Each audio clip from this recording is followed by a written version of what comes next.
నాని గారు చాలా చాలా థ్యాంక్ యూ, నమ్మి నన్ను తీసుకున్నందుకు ఫస్ట్లీ. అందుకే ఏడుపు వచ్చేస్తుంది. కాకపోతే నాని గారు బర్త్డే వీడియోలో అన్నయ్య అని సార్, అది నాకు కొంచెం బాధ అయిపోయింది. అన్నయ్య అని పిలిచావా?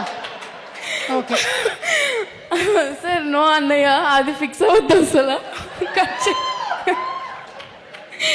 అప్పటి నుంచి చెప్దాం అనుకుంటున్నా కానీ అవ్వలేదు. బట్ నో అన్నయ్య, ఓన్లీ నాని సార్.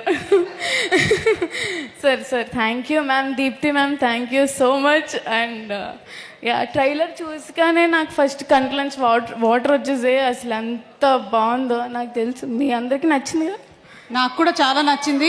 నిన్ను చూసిన తర్వాత నాకు కూడా ఏడుపు వస్తుంది, కానీ మేకప్ పోతుందేమో అని నేను ఏడవట్లేదు. నువ్వైతే ఎలాగో వేసుకోలేదు మేకప్, కాబట్టి నో ప్రాబ్లం, నీకు natural beauty. And also Priyadarshi అన్న థ్యాంక్ యూ సో మచ్. అంతే. ఇప్పటి వరకు ఏ ప్రీ రిలీజ్ ఈవెంట్లో నాకు ఈ భాగ్యం కలగలేదు, ఇది కూడా దక్కింది. ఓకే.